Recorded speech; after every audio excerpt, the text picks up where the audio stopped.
Boa noite, bom dia, boa tarde para quem está assistindo em outro horário. Eu sou Isabela Rocha, sou médica, especialista em medicina integrativa e em saúde mental e hoje a gente vai conversar de um tema que está super em alta.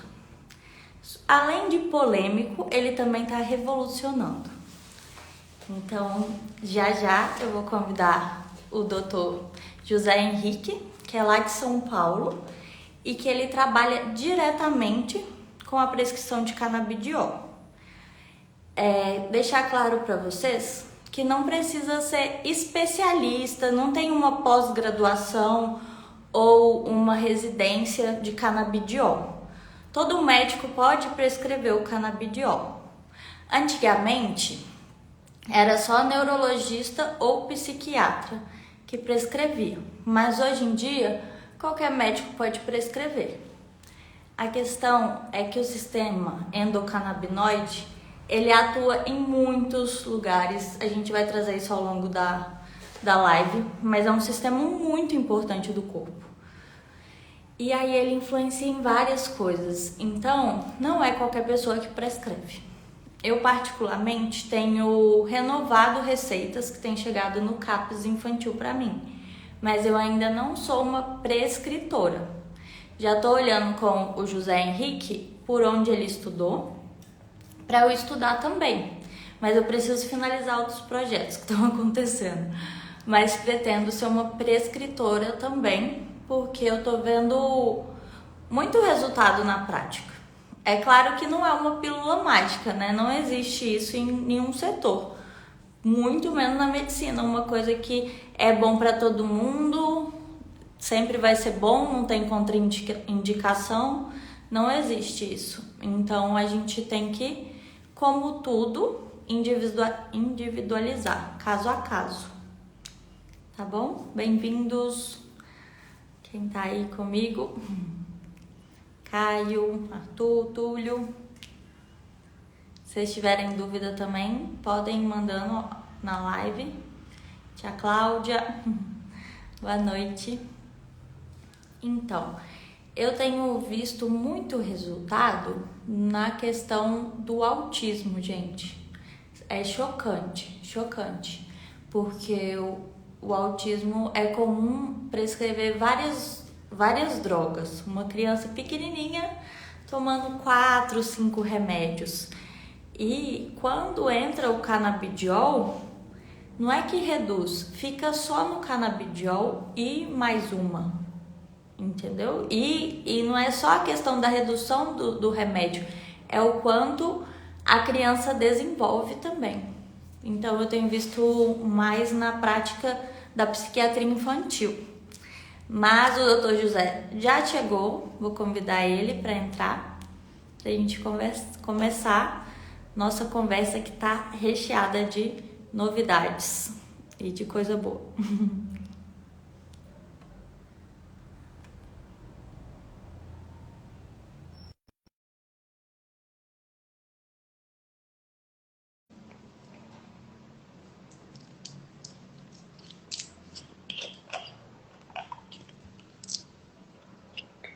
Opa, deixa eu virar a câmera aqui. Pelo menos tá Boa funcionando. noite, tudo bem? Tô bem, você? Tudo. Deu aquele bugzinho lá, a tela tá preta, meu. Deixa eu Ah, ver se consigo entrar aqui pelo computador. Vamos ver se melhora. Pera aí, vou sair e já volto, tá? claro. Aconteceu isso comigo também numa live. Eu devia ter olhado, eu lembrei só na hora. Pera aí que eu já volto.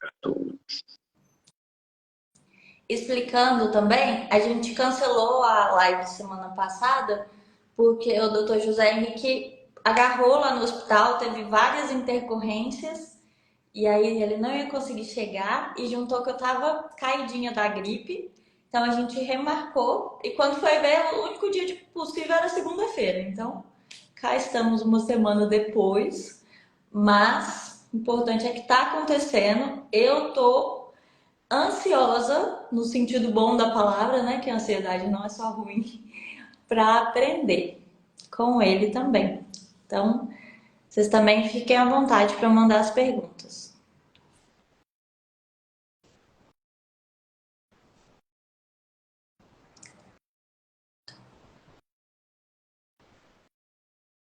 Vai comentando algumas coisas, né? Então, o canabidiol, a cannabis, ela é muito, muito antiga na nossa sociedade. E tem Peraí, ele tá aqui.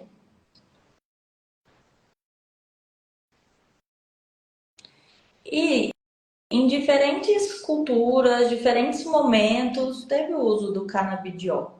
Oi? Deu certo? De- Bom. Tava comentando aqui o porquê que a gente cancelou a live e também tava comentando como a cannabis é uma planta muito antiga, né, de diversas culturas e momentos diferentes faziam uso dessa planta. E uma coisa que ela foi proibida no Brasil em 1920, né? 1940. a data Eu sei que foi. não sei, mas é uma coisa mais recente, né? Então eles vendiam, né? Tinha a indústria já vendeu cannabis nos Estados Unidos e é recente essa descriminalização, né, que a gente está tendo. Mas se Sim, apresentei, porque eu já estava já no flow aqui, já estavam fazendo a live sozinha, né? contando o trem. Boa noite, pessoal. Obrigado aí, Isabela, pelo convite, por estar aqui junto, pela paciência, né? Que semana passada a gente eu acabei enroscando aqui no hospital e tive dificuldade para chegar no horário, e a gente acabou remarcando. Então, meu nome é José Henrique, eu sou médico, eu trabalhei muito tempo aí com emergência, UTI, formei já tem um tempinho aí, uns 12 anos. E de um tempo para cá, depois de um burnout, eu comecei a me reinventar na medicina e conheci a medicina de estilo de vida. E nesse contexto aí também comecei a estudar cannabis, buscando uma forma é, menos alopática aí de intervenção. E gostei muito, assim, tive bons resultados e tô nessa pegada aí, estudando, tentando aplicar cada vez mais, levar informação, quebrar aí preconceito, estigmas, né? E tô E você usa feliz de muito estar no aqui com vocês. esporte também, né? É bem legal Oi? isso. Você usa também para o esporte, né? Que é a outra linha que tem crescido bastante. Exatamente. A minha ideia inicial, meu público-alvo era mais atletas mesmo, né? Porque eu já trabalhava com esse tipo de população, né? Trabalhando uma melhoria na questão do estilo de vida deles, que eventualmente eu tinha atletas que chegavam com lesão e o problema era a relação deles com o esporte, então eventualmente ele estava num burnout, estava num quadro de ansiedade, descarregava no esporte e se lesionava. Então eu atuava ali com o equilíbrio do estilo de vida. E eu fui procurar alguma ferramenta que pudesse me ajudar a sanar as dores dos atletas, né? E qual que é a dor do atleta, principalmente o atleta amador, né? É questão de sono, é questão de estresse, ansiedade, recuperação muscular, porque muitas vezes o atleta amador, ele trabalha, ele estuda, ele cuida de casa, dos filhos e ainda vai fazer os treinos. Então, e a cannabis encaixou muito bem nisso. Só que, iniciando essa comunicação, né, de informação, de estar em contato com as pessoas, acabaram vindo outras demandas de pacientes e eu estou bem feliz, assim, com os resultados e vamos partilhar isso daí. Eu vi até que nas Olimpíadas de Tóquio, né, foi liberado o uso do canabidiol para a questão de estudo, só que foi o que ocorreu na pandemia. Então, não foi o resultado esperado, mas os atletas relataram muito a questão emocional que segurou, porque foi uma das questões mais difíceis na época, porque não tinha arquibancada, os caras já não têm apoio na hora do treino e na hora da execução também não tinha aquela presença, mas eu vi relatos que a ansiedade, o emocional deu uma segurada com o uso do canabidiol, né? Sim. Sim. O ADA, né, que é a Sociedade Internacional de Antidoping, ela liberou aí o CBD, né, o canabidiol para uso por atletas. A gente tem atletas olímpicos aí utilizando. E, e a gente vê um movimento das ligas internacionais de rever mesmo a questão até mesmo do THC, tá? Então, se a gente pegar NBA, NFL, que é a liga de futebol americano, liga de hóquei, como é que chama? De beisebol, eles estão com políticas diferentes, né? Porque eles veem que a cannabis não talvez não seja tão é, agressivo, leal contra o espírito esportivo, né? E vê que muitos atletas muitas vezes utilizam como medicamento mesmo, né? Seja até a cannabis de forma inalada ou de forma fumada, muitas vezes o atleta busca ela ali como uma forma de tome, isso necessariamente não está atuando na performance. Então, essas ligas hoje em dia, elas estão com a política de não punir os atletas. A liga, inclusive, de futebol americano investiu, acho que US$ 1 milhão em pesquisas pelo efeito neuroprotetor da cannabis. Porque é um esporte que tem muito impacto, né? Impacto principalmente no crânio, e os atletas desenvolvem síndromes relacionadas com isso.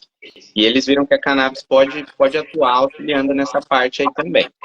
Eu acho que muita coisa pode mudar no esporte, já é uma grande evolução aí, o CBD já está liberado pela UADA, poder ser usado por atletas olímpicos, esse movimento dessas ligas internacionais estarem se abrindo aí para não ter uma punição, mas saber acomodar e saber interpretar e qual que é o papel dessa planta e dos seus componentes aí na vida dos atletas.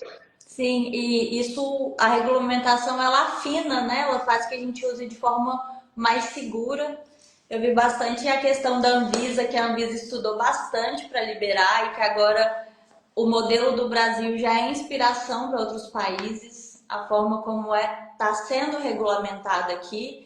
Então é isso, é um trabalho sério. Eu acho que a maior dificuldade é a quebra do tabu, que é super recente, mas que é bem incrustado na nossa sociedade. E acho esse caminho dos estudos lindo para a gente saber qual caso usar, né? Porque, comentei aqui, não tem nada para todo mundo, não tem uma pílula mágica.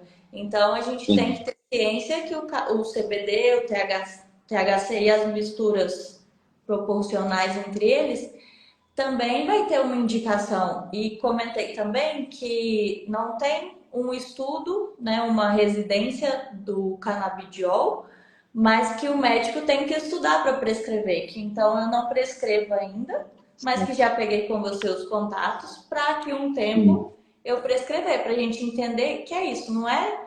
Ah, então é a cura, é a pílula mágica, porque a gente adora achar um salvador. Mas Sim. não, também tem que ter a responsabilidade da quantidade, do tipo, né? O que você conta pra gente isso do CBD e do THC? Eu acho que é muito isso que você falou mesmo, né? Muitas pessoas, eu acho que existe uma polarização, né? Existem pessoas que trazem um discurso como se fosse realmente uma pílula mágica que fosse resolver todos os problemas e todas as soluções. Não é por aí. E ao mesmo tempo tem pessoas que vêm muitas vezes desinformadas falar que não é válido, que não é seguro, que não tem estudo suficiente. A gente tem um portal que chama Canakit, que é um portal que tem estudos científicos com cannabis, tá? Então é um portal só de cannabis, de tudo relacionado com cannabis, e você pesquisa por patologias ou por canabinoides específicos e você vê que tem um número muito grande de estudos, sim. Algumas áreas são mais carentes de evidências e outras já estão muito bem consolidadas, né?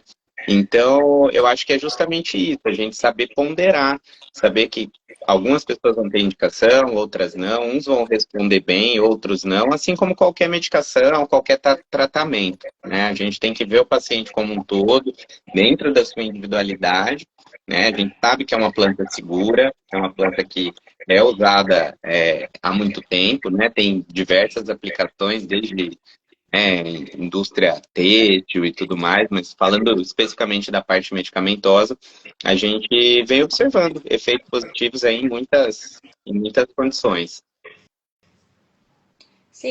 E nenhuma dipirona não tem contraindicação. Então, todo remédio, ele tem qual é a indicação e qual é a contraindicação. Então, o canabidiol é mais um remédio, no sentido de que traz mudanças do corpo. Então, a gente tem que saber se cabe àquele corpo, aquele tipo de mudança, né?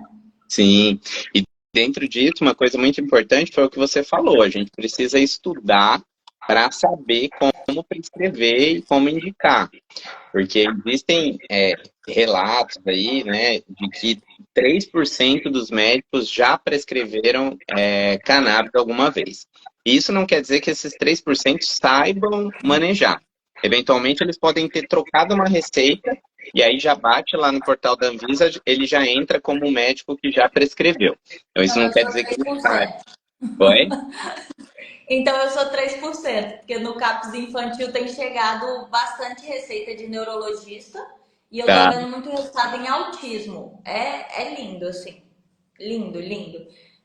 Tem dois gêmeos que aí eles tomavam quatro. Meu Deus, que balanço é esse? Tomava quatro, cinco remédios e pararam os outros e foram pro canabidiol. E não é só a questão da polifarmácia, que também causa vários males, mas a questão do desenvolvimento. Eles não falavam e começou a expressar, começou a interagir. Então, é isso. Eu já prescrevi, renovando a receita, mas nunca iniciei um tratamento. Sim, e muitas vezes o médico, no seu caso, ele já tem um acompanhamento, segue com você, está seguindo uma linha, né? Mas o que que pode acontecer em algum momento? Eventualmente, um médico que não faz um acompanhamento adequado, prescrever uma medicação sem saber muito bem, aquela medicação não fazer o efeito esperado, e o paciente desacreditar da medicação. Falar, não, cannabis não funciona. Tomei, não deu certo, não funciona. E aí talvez ele vá fechar uma porta para uma alternativa que poderia melhorar muito a qualidade de vida. Porque, como você falou aí, vidas mudadas, né, histórias de crianças e de famílias sendo transformadas por essa medicação. E, eventualmente, se o médico prescrever errado, a criança não tiver efeito, ela não vai tentar, vai manter, né, com esse monte de medicamento que muitas vezes não vai controlar ali, não vai ter o benefício, vai ter um monte de colateral. Então, é muito importante, a gente tem uma responsabilidade quando a gente trabalha, né, com qualquer medicamento, com qualquer tratamento. Porque se você fizer da forma inadequada, a pessoa vai falar que aquilo não funciona, não vai dar a chance de tentar de novo. E realmente, com crianças, como eu falei, eu comecei com foco em atletas, né? Mas acabaram surgindo crianças porque justamente a gente tem uma carência realmente de profissionais que tenham esse manejo. Então, eu Uhum. acompanho crianças em conjunto com neuropediatras, neuropsicólogos, com toda a equipe, terapeutas, porque o meu intuito não é entrar nesse foco, mas eu faço o manejo com a cannabis. E a gente realmente vê uma melhora muito grande, assim, em aspectos comportamentais, em sintomas, né, e no desenvolvimento da criança mesmo, na relação familiar. Então, é muito, muito bonito, né? E por isso que eu trago essa mensagem mesmo de levar informação, de quebrar preconceito, de estar junto com pessoas que estão com a cabeça aberta aí para levar essa mensagem mesmo. E quando que usa só CBD? Quando que usa THC? Porque antes era só o CBD, agora tem liberado algumas porcentagens de THC, né? É isso? E isso, porque o que que é o CBD em si, né? O canabidiol. Ele é um fitocannabinoide que a gente chama. Ou seja, a gente tem a planta da cannabis, a planta da maconha, né? E nela existem vários canabinoides, que são substâncias que têm uma atuação no nosso corpo. Nós já temos um sistema, que a gente chama de sistema endocannabinoide. Então, é um sistema do nosso corpo que faz a regulação, faz a homeostase, né? Nos ajuda a estar em equilíbrio. Então, quer dizer, a gente já tem um maquinário de receptores, de enzimas para atuar, né, com essas substâncias. E o CBD, ele é um desses canabinoides. Né? O THC é outra, existe hoje em dia CBG, CBN, outros que vêm sendo muito dados aí com efeitos positivos, ainda precisa aí, aumentar as evidências, né? Mas o CBD é um deles, né? Então, quais seriam os produtos que a gente tem e as indicações, né? Existem produtos que são isolados com CBD, como a Fernanda falou ali, né? Falou alguns outros, falou do THCV, que tem pesquisas bem interessantes aí relacionadas com tratamento de transtornos alimentares, de auxílio na questão do diabetes. Então tem muita coisa vindo por aí. Mas dos mais tradicionais, a gente tem o CBD, o isolado, por exemplo, que seria o quê? Eles fazerem de uma forma que só tenha o canabidiol ali. Ele seria indicado para quais casos, por exemplo? Um atleta, por exemplo, profissional que vai passar por antidoping. Ele não pode, porque na UADA eles liberam até 150 nanogramas por ml lá por decilitro de sangue, alguma coisa assim. Isso não tem como a gente calcular. Existem outros canabinoides que podem ter uma reação do metabólito interagir, dar positivo. Então, por exemplo, atletas, pilotos de avião, pessoas que vão passar por exame antidoping, que são profissionais, a gente evita usar qualquer outro tipo de canabinoide. Aí seria o canabidiol isolado, certo? Existe o broad spectrum, que aí seria pode ser um broad spectrum rico em canabidiol, por exemplo. Então ele vai ter o canabidiol, os terpenos, que são as substâncias que dão aroma e sabor à planta, e tem um efeito, eles agem de uma forma, produzindo um efeito que chama efeito entourage, que seria um efeito de sinergia que te auxilia a ter um efeito maior com uma dosagem menor. Mas ele não tem nada de THC. Então, qual seria a indicação desses produtos? Eventualmente, crianças que estão numa fase que você quer tentar o tratamento sem o THC, alguma pessoa que tem um histórico prévio, ou pessoal, ou de um familiar de primeiro grau, de esquizofrenia, algum episódio psicótico, alguma experiência muito negativa aí com o uso de THC. Então a gente usaria esse broad spectrum. E existem o full spectrum, né, que são os óleos completos, né, que seria o extrato completo da planta. Que aí teria CBD, THC, a depender das proporções aí de cada planta. E a regulamentação aqui, normalmente, desse espectro seria até 0,3% de THC, né? E aí existem outras formulações, a depender da necessidade de cada paciente, né? Então, tem pacientes que precisam, às vezes, de uma formulação ali de 1 para 1, ou seja, 1 miligrama de canabidiol para 1 miligrama de THC. Existem outros que é 1 para 10, 1 para 20, aí vai depender da necessidade de cada um. E isso varia com o paciente ou varia com a doença? Tipo, tem doença que é só CBD e tem doença que é THC com CBD? Eu acho que varia, eu acho que são os dois aspectos, né? Eu acho que depende da patologia. Então, por exemplo, tem determinados quadros a gente estava falando aí de crianças, né, com um transtorno do espectro autista, por exemplo. Tem algum quadro que a gente inicia com o broad spectrum ou com o THC em dose mais baixa e a gente não tem a resposta. Às vezes a criança continua com aquela agitação, com uma certa agressividade. Quando você entra com THC, isso tem uma resposta positiva. Eventualmente, uma pessoa que faz uso inalado, uso fumado, por exemplo, e quer cessar esse uso. Se a gente usar um produto com uma dosagem muito baixa de THC, talvez essa pessoa não tenha a resposta adequada, a resposta que ela está esperando, né? Eventualmente, quadros que a pessoa precisa de um relaxamento maior, uma indução do sono ali mais adequada, às vezes ela vai precisar uma dose um pouco maior de THC. Então, vai variar muito. E isso depende de pessoa para pessoa, porque o sistema endocannabinoide ele é individual, né, para cada um. Então, tem pessoas que se adaptam muito bem com THC, e isso a gente vê desde o uso inalado, né? Quem nunca teve um amigo aí, né, ou que eventualmente fumava um cigarro lá, um baseado, e o cara ia, dava aula, passeava e tal, e o outro Se fumasse metade daquilo, deitava no sofá, ficava o fim de semana inteiro assistindo Netflix, comendo, sem conseguir comunicar. Então, tem a sensibilidade de cada pessoa, né? Então, tem pessoas que vão precisar de mais, tem pessoas que vão precisar de menos. Por isso que é uma arte mesmo de você refinar, de ter o contato com o paciente, de estar próximo, né? Então, é bem por aí.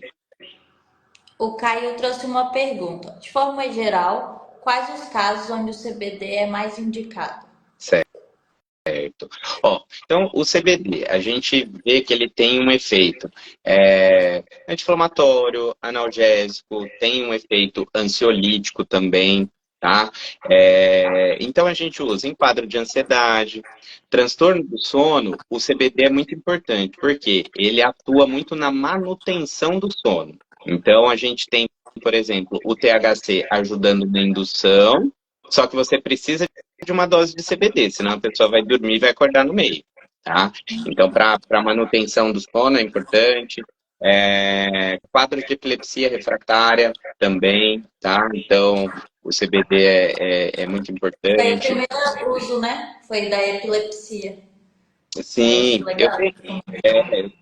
tenho uma história bem legal de uma paciente que ela tinha aí 10, 15 crises convulsivas por dia, Nossa. não conseguia ter uma vida adequada, super polimedicada, com todos os efeitos colaterais das medicações, e a gente entrou com um CBD Broad Spectrum, né, com um óleo Broad Spectrum, sem THC, e ela está sem ter crise, assim, e recuperou totalmente a qualidade de vida dela, tudo. Uma das áreas que mais tem, né, evidência é epilepsia refratária, né, uma das primeiras áreas a serem estudadas, com É uma resposta primeiro muito. liberado até, né? De É, tanto resultado que tem, tanto que esse não deu para negar, não. Tipo, as mudanças são muito instantâneas, não é uma palavra forte, mas são muito rápidas, né? sim, E é isso, sai de uma polifarmácia que não resolve, não zera, sim, para uma opção só que resolve. sim. Isso é muito bom. Então, assim, as três áreas que a gente mais tem evidência, né, essas patologias aí, seria epilepsia refratária, dor crônica, né, e espasticidade em esclerose múltipla, tá? Então, seriam as três indicações principais. Mas a gente vê uma resposta, como eu falei, em transtornos de ansiedade, em distúrbios do sono, parte de recuperação muscular ajuda bastante. Então, tem bastante aplicabilidade. E por que tem isso, né? Pô, mas é um remédio que atua na dor, atua na epilepsia, atua na parte mental, atua, né, em tantas áreas. Por que isso, né? Porque a gente tem esses receptores canabinoides, distribuídos por todo o corpo. Nós temos dois tipos de receptor principais, né? CB1 e CB2. E a gente tem uma distribuição desde o sistema nervoso central até partes mais periféricas. Por isso que explica a atuação em diversos tipos de sistemas. E além disso, os próprios canabinoides, eles interagem com outros sistemas. Então, sistema de serotonina, de GABA. Então, é um endocannabinoidoma, que é chamado, né? O sistema endocannabinoide expandido. Então, tem muita coisa para vir ainda ali. Sim, Tem uma pergunta aqui da eu Laís. posso. Porque eu tenho uma coisa, a Laís trouxe, se a gente acredita que no futuro próximo os canabinoides serão a primeira opção de escolha nos tratamentos. Eu não trabalho com isso ainda, mas eu acho que sim, porque eu tenho observado que o canabidiol ele tem chegado em lugares onde os medicamentos não alcançam.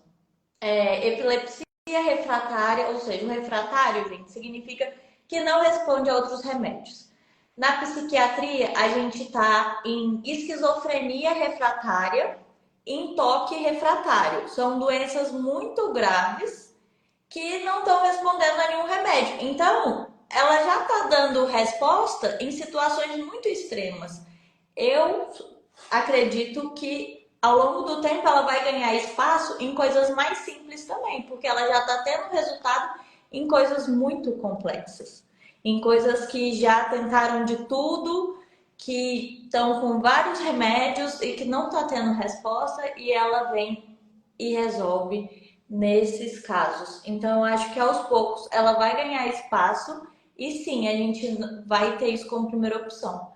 Que nem acontece em vários países, né? Que já tem os canabidióis. Eu, quando fui para viagem da Europa, diversos países tinham no meio da rua mesmo, um standzinho que você vai lá, que nem a nossa máquina de chips, de biscoito, Sim.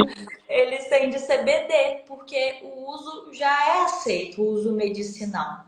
Então eu acho que a gente caminha para esse lado sim. O que você acha? Eu acho que tem uma tendência e uma aplicabilidade sim que a gente pode usar, né? Eu acho que as medicações tradicionais, alopáticas, em alguns casos, continuam sendo necessárias, interessantes, né? É, mas, eventualmente, o próprio paciente chega, né, com a demanda de, ó, não quero usar nada alopático, quero tentar um tratamento com os canabinoides. Eventualmente, quadros de transtorno de ansiedade leve, a gente consegue. Quadros de dor, muitas vezes a gente consegue evitando anti-inflamatório, outras coisas, né? Então, eu acho que é uma opção que tende a crescer, né? Em algumas condições, realmente, a parte alopática vai continuar sendo, mas vamos ver, né, o que vai surgir desses estudos, de tudo, né? Eu acho que tem espaço para ela também. Não que vá, vamos banir os outros, porque É. também teve os anos de estudos dos outros remédios.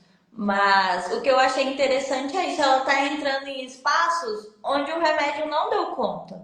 Então, em coisas Sim, muito graves, refratárias, e ela consegue espaço. Então, eu sim, creio nessa abertura de caminho e virar uma opção também. sim. Mas uma coisa que a gente precisa comentar: tomara que popularize logo, porque o preço é alto, né? É mais barato o pessoal importar do que comprar no Brasil. O que você É, acha disso? O é isso mesmo. que você Voltando conta? só um pouco nisso que você falou, realmente, né? Você pega essas condições, por exemplo, epilepsia refratária, igual a gente falou. A gente pega crianças, né, muito jovens, muitas vezes, usando medicamentos fortíssimos em doses altas, com muito efeito colateral e sem ter a resposta, né? E a cannabis entra aí trazendo qualidade de vida, com menos efeito colateral, e então é um dos casos aí que tem essa possibilidade, né? Agora, com relação ao valor, tá muito melhor do que já foi, né? Mas ainda é uma coisa que ainda não é acessível para todo mundo, né? Então, a gente pega aí uma média de um produto importado para você gastar entre 250 R$ 300 por mês aí com tratamento de qualidade, a depender, lógico, da dose, do produto, da composição que você vai precisar, vai variar um pouco, né? Mas acredito que ficaria nessa faixa, mais ou menos. Os produtos que são liberados em farmácia, né, que tem essa opção também, normalmente tem um valor mais alto, são produtos com apresentações um pouco mais limitadas, né? Então a gente não tem uma variedade tão grande de produtos. É, Então fica nisso. Mas muitas vezes, se você for pegar um alopático, um antidepressivo, uma medicação mais específica, aí você vai gastar uma grana também, né? Então, às vezes, na balança ali, fica quase o mesmo valor, com menos efeito colateral. Às vezes a pessoa já tentou e não teve boa resposta com outra medicação, né? Mas a gente sabe que isso ainda não é uma realidade de todas as pessoas terem esse acesso, essa condição de, de ter, mas hoje em dia está muito mais fácil, né? Hoje em dia o tempo para a medicação chegar aí é de 3, 4 semanas. Antigamente, na época eu não estudava ainda, mas pessoas falam de meses aí para o produto chegar, um valor muito alto. Então, hoje em dia, a autorização deve ser uma coisa rápida que você faz ali, Como sai que na eu mesma hora. a autorização? Oi? E a autorização para importar? Ela é burocrática, difícil? Tem que ir onde? Como que é? Ó, é pelo site do Gov, tá? Então, hoje em dia é um processo relativamente fácil, tá? Então, entra lá pelo site do Gov, coloca seus dados, coloca a marca eventualmente que foi prescrita, manda uma cópia da receita anexa pelo próprio no site, e na mesma hora você já tem autorização válida por 2 anos, e aí você consegue fazer o processo de importação, a medicação vem no seu nome, chega na sua casa, tudo certinho, né? Então, daí a importância de ser um médico realmente que entenda, que saiba o que está prescrevendo. Por quê? Não quer dizer porque o produto é importado que o produto seja bom, seja de qualidade. Né? Então, a gente tem, de cada produto, a gente tem um certificado de análise, que chama COA.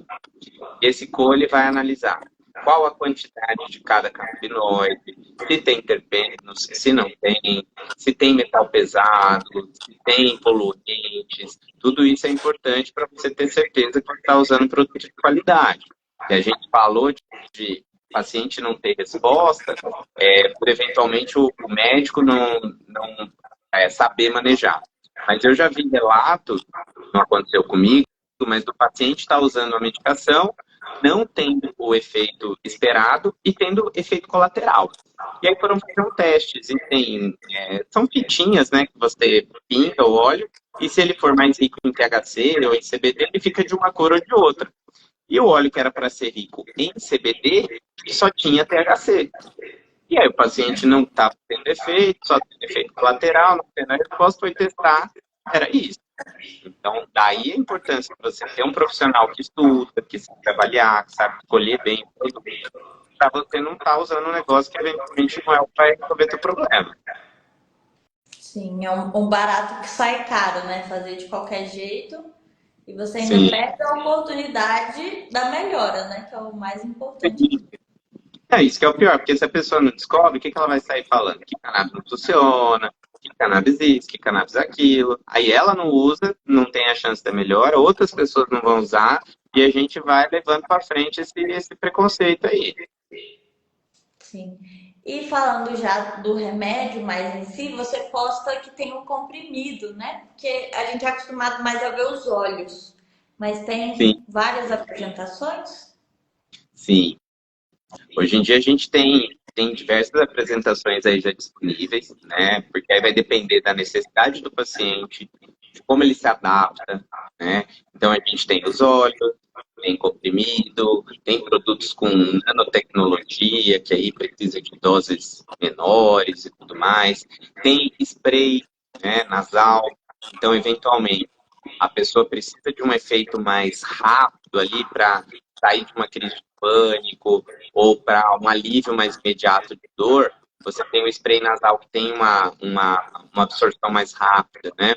Inclusive, se você pegar hospitais, acredito que em Israel, eu já ouvi falar, que tem áreas, por exemplo, áreas oncológicas, onde você tem paciente com muita dor e tudo mais, que tem pontos assim específicos que o paciente pode inalar ali o produto, a parte da cannabis, para ter um alívio mais imediato, porque aí vai direto na árvore brônquica, tem uma absorção mais rápida, um efeito mais rápido, né? Então, vai variar de paciente para paciente, né?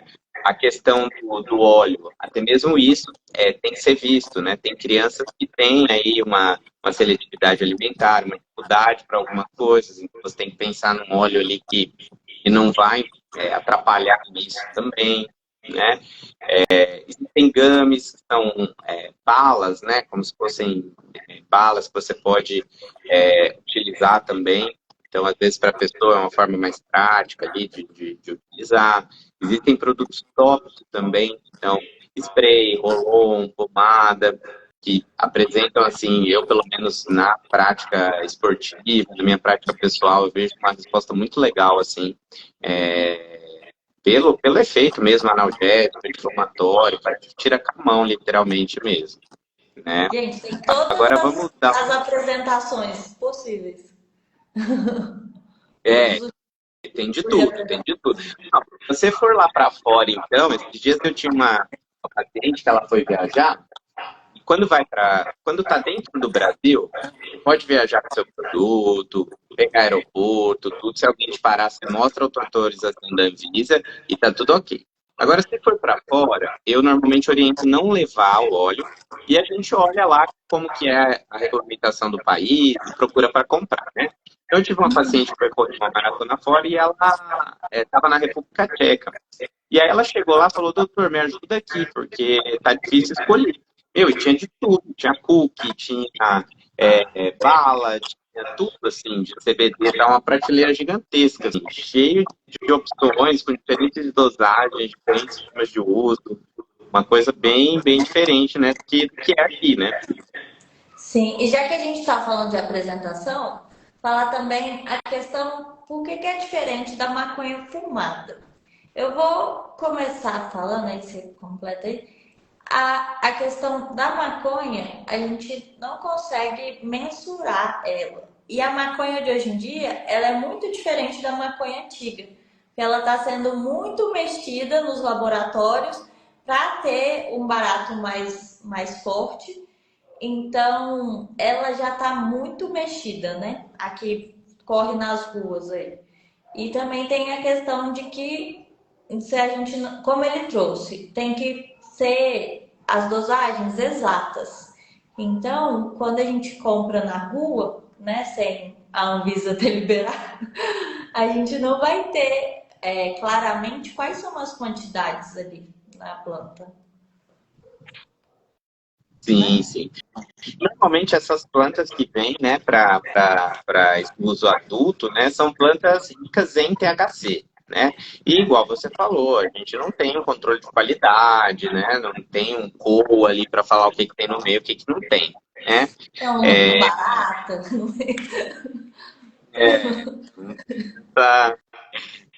esse controle aí.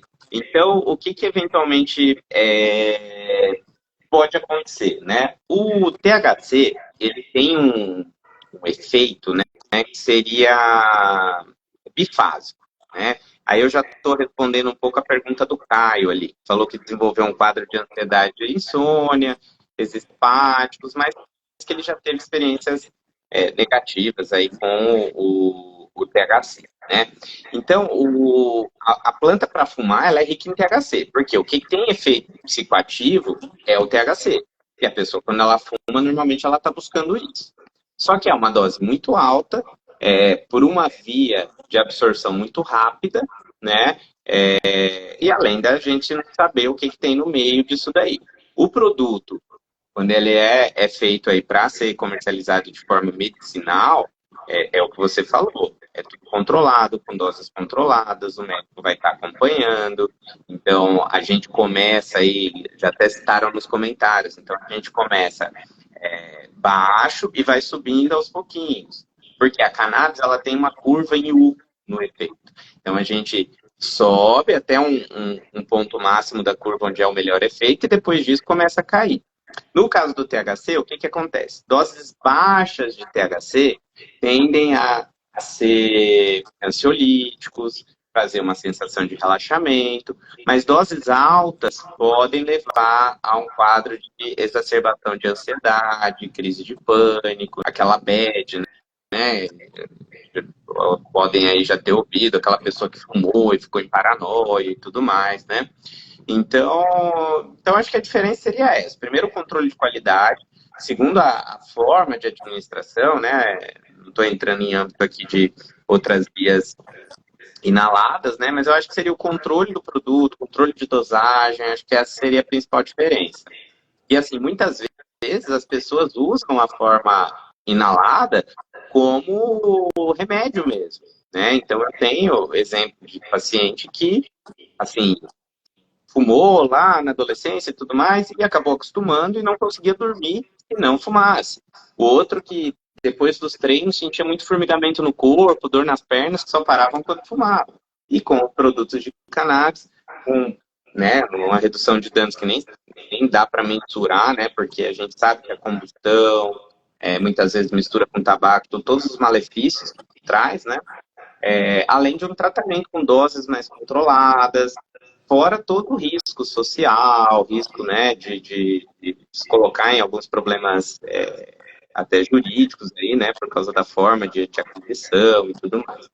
Então acho que é isso, acho que seria nesse sentido. Então, você respondeu o Caio aí também, né? Que ele teve uma experiência ruim com os alopáticos. Mas que é isso, cara. E seria, é, e se já teve uma experiência negativa com o THC, a gente tem que ir tateando isso daí, né, de certa forma. Né? A gente vê como que a gente estaria dando consulta para estar com o médico, avaliar bem seu quadro, entender como que foi isso, mas realmente acende ali um alerta para a gente estar mais atento ao THC nesses casos. Diferente de uma pessoa que fala, ah, não, minha experiência com o THC foram ótimas, eu fico bem, fico tranquilo, fico criativo, fico... Então, um cara desse não faria tanto em informações que precisem de um THC talvez maior.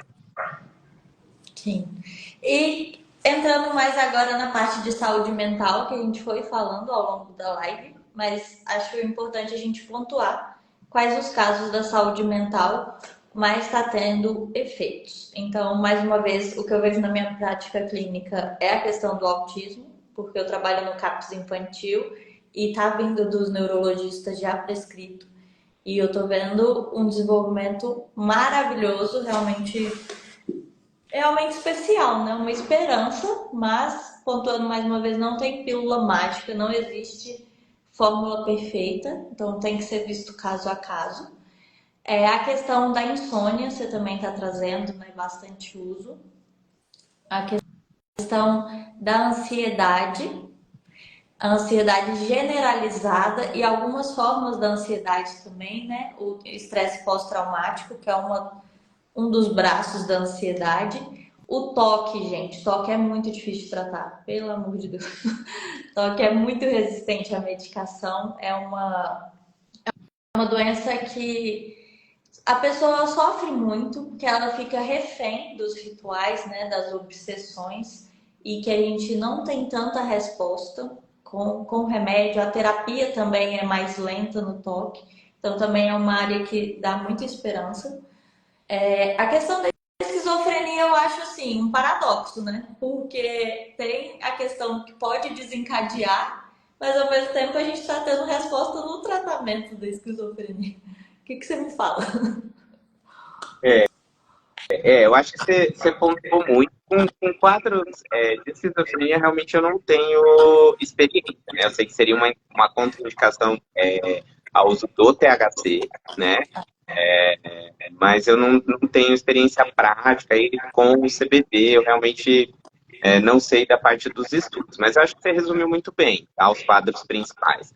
Primeiro, lembrando que saúde mental é uma coisa que a gente trabalha muito, eu vejo que a sua forma de comunicar também, né, é multifatorial. Então, a gente tratar a saúde mental é tratar ambiente, é tratar estilo de vida, né? A gente vê aí respostas semelhantes aí com prática esportiva e antidepressivo ou prática de exercício físico. Então, esse seria o pilar, que eu acho, né? Agora, falando dos produtos de cannabis, eu acho que o que eu vejo mais melhora mesmo seria com relação ao sono. Tem muita resposta positiva, pacientes que a gente consegue fazer substituição de benzodiazepínico, de cannabis fumada, de zolpidem, utilizando os produtos de cannabis. Então, bem interessante isso. E você mexendo no sono, que para mim uma pedra angular dentro de saúde mental, assim, você querendo ou não, você já atua em outras patologias, né? Porque o cara dormindo melhor, ele acorda mais disposto, eventualmente ele treina melhor, tem uma recuperação muscular melhor, acorda mais disposto, mais humorado. Então, atuar no sono, para mim, é uma coisa muito boa, tanto para atleta quanto para as outras pessoas, né? Quadros de ansiedade, eu vejo resposta muito positiva, pessoas com ansiedade generalizada, crise de pânico, quadros refratários aí a outros tratamentos. Então, eu acho muito legal. Eu acho que seriam os principais. Depressão eu não vejo tanto, né? Você disse a questão do toque, né? Transtornos alimentares também a gente vê uma resposta muito legal, porque muitas vezes o transtorno alimentar ele vem de uma ansiedade, de uma compulsão, de um quadro ali que quando você diminui essa impulsividade, a pessoa começa a se alimentar melhor. Então, esses são os principais que acabam aparecendo para mim. Fora, né, entrando aí na parte neuro, psiquiátrica, digamos assim, como você falou bem, questão de transtorno de desenvolvimento, né? Pensando em idosos aí, com quadros demenciais, questões comportamentais também, né? Então, agitação, sono em idoso, agressividade, aqueles sintomas que muitas vezes acabam vindo mesmo com todos os tratamentos, costumam ter uma resposta positiva. Assim. Sim, não, você começou falando perfeito. A questão de saúde mental tem a ver com como a gente vive e onde a gente vive. Então, sempre tem muita coisa para mexer, né? Para a gente estruturar, para a gente ter uma saúde mental satisfatória. E achei muito legal a questão do sono, porque nos transtornos de personalidade, que são transtornos mais difíceis de serem tratados, que eles não respondem bem a medicamento, que é uma coisa mais comportamental. Então, terapia é um processo mais longo. E só que já tem muitos estudos da questão do sono nos transtornos de personalidade, principalmente os impulsivos. Então, borderline, os mais compulsivos, impulsivos. Então, só melhorando a qualidade do sono, a gente já tem uma melhora do quadro, né? Então, é bem importante esse pilar do sono mesmo. E que tá meio desvalorizado hoje em dia, né? Que a gente tá sem tempo para dormir. Tá sem tempo para se cuidar. Hoje em dia tem aquela máxima, né, do estude enquanto eles dormem, trabalhe enquanto eles dormem, dormir é perda de tempo, né? Mas eu acho que a galera está se tocando que não é bem por aí, né? Eu vejo, tem grupos de atletas que eles monitoram o sono e tem competição para ver quem dormiu melhor, quem teve mais recuperação. A galera tá vendo que Os muda, né? relógios marcando. Muda a produtividade, muda o humor, muda o rendimento do dia. Então, sono é uma ferramenta assim. Eu dormia muito mal, dava plantão noturno, tinha uma vida aí mais desregrada nesse sentido. Começando a estudar medicina de estilo de vida, tal, falei, meu, tem que mexer nisso daqui, porque isso é muito importante. Não tinha noção, assim, da importância do sono. Sendo médico, com anos da experiência, sabia, mas aquele saber, você não tanto, sabe? Eu comecei a estudar mais, eu falei, meu, eu preciso dormir. Aí hoje em dia eu parei de trabalhar à noite e melhorou muito, assim, minha questão esportiva, a parte emocional mesmo. Então, o sono é muito importante. Sim, eu vi. Você não se adapta a dormir pouco, você se adapta a viver mal. Porque o corpo não adapta a dormir pouco. Eu também passei isso, particularmente, de na faculdade o que sobrava era o sono, né? Tipo assim, vou ter que dar conta dos estudos da casa e ainda quero sair, então que vou ter que abdicar do sono. Mas a gente, a privação do sono, ela já simula, não só simula, como abre os quadros de ansiedade, de depressão. Então, isso é um assunto que realmente merece atenção, de cuidar do nosso sono. Exatamente. O Renato trouxe, a Renata, desculpa, sono e ansiedade melhora consideravelmente. É o que a gente tá vendo mais resultado na prática. Mas alguém tem perguntas? A gente falou de legislação, a gente falou das formas de apresentação, a gente trouxe como é liberado aqui no Brasil também, desde 2015, né, que começou. Sim. E agora em São Paulo tem pelo SUS, né? Você já usou aí pelo SUS de São Paulo? Então, eu não atendo pelo SUS aqui. São algumas condições específicas que liberaram, né? Um grande avanço aí.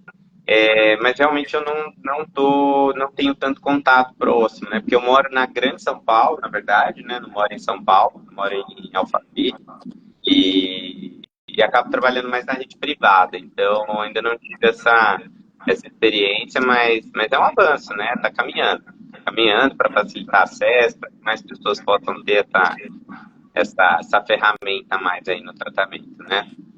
Sim. Dá muita força, né? O SUS já está usando, então isso para mim médica me valida muito da segurança, porque está vindo do Ministério da Saúde. Então é só a gente aprender a usar agora. Agora é capacitar a galera, né? Porque já que tá aí, ensinar a galera a usar e disseminar, né? Essa ferramenta aí que pode ser tão poderosa em alguns casos, né? Sim. Então é isso. Muito obrigada. Aproveitei bastante, aprendi muito. Peraí. Ah, a Fernanda. O que foi liberado no SUS é o CBD isolado sintético? Não sei te responder, Fernanda. Não sei, a gente pode pesquisar depois e qualquer coisa a gente manda no direct. Lembra a gente lá depois, tá? Mas eu não sei qual que foi, não. Que tem de estudos para o TDAH. TDAH não é das coisas que mais tem evidência, mas a gente vê na prática boas respostas, tá? Questão de hiperatividade, um pouco de agitação, falta de concentração, mas é aquilo, você precisa concentrações um pouco mais próximas de CBD e THC, tá? Pelo menos que eu vejo na prática, que costuma ter um efeito mais benéfico, tá? Doses um pouco mais altas de THC. O TDAH é outro que só a gente melhorando o sono já melhora a performance da pessoa bastante, porque normalmente procrastinam o sono, né? Não fazem higiene do sono, fica ali agitado à noite e então também a gente consegue indiretamente melhorando o sono, né? Sim, com certeza. Então tá. Muito obrigada, gente. Muito obrigada pela presença. Aprendi Valeu, bastante. obrigado. Espero estar prescrevendo como você em breve. Vamos sim, vamos estudando, vamos trocando experiência, vamos marcar outra live aí você traz uma temática sua aí para agregar, para a gente pegar um pouco aí. Podia E aprofundar no sono, acho uma boa. boa, fechou. Falou que é tão importante, então vamos falar disso aqui, né? Fechou. A Tânia, a Tânia perguntou ali para a depressão. Para a depressão não tem tanto efeito assim, tanto estudo quanto a gente vê para a ansiedade, tá? Pode ter um benefício, mas não é tanto quanto para a ansiedade, tá? Depressão é um pouco menos. E deixar um convite aqui para vocês. A gente tem um congresso aqui, eu faço parte de um ambulatório de mudança de hábito e estilo de vida em saúde mental, aqui no PQ, na USP, né? E a gente vai fazer um congresso, o segundo congresso internacional de mudança de hábito de vida em saúde mental. A gente falou que é tão importante, né, a parte do ambiente, dos hábitos. Então a gente vai ter esse congresso, a gente vai saber mais na minha bio. Inclusive você, Isabela, está super convidada, vai ser super bem-vinda aqui. Vai correr em agosto. Foi sensacional. A primeira edição ano passado foi ótimo aí. E a gente está preparando tudo com muito carinho aí para vocês. Ótimo. Gente, é isso daí que eu acredito, que eu volto falando, vou dormir falando. Não tem saúde sem estilo de vida. Saúde é um pouquinho todo dia. Então isso vai mexer no nosso estilo de vida. Se a gente quer saúde de verdade, né? Não uma saúde que é vendida aí de vez em quando, falando que é quantos remédios a gente toma, ou diagnóstico. Não, isso daí é uma pontinha mísera. Saúde é a gente se sentir bem, é a gente estar bem. E isso demanda a gente se cuidar todo dia um pouquinho. Oh, isso aí, Isabela. Obrigadão, pessoal. Obrigado, Isabela. Tchauzinho. Boa semana. Obrigada. Tchau, tchau.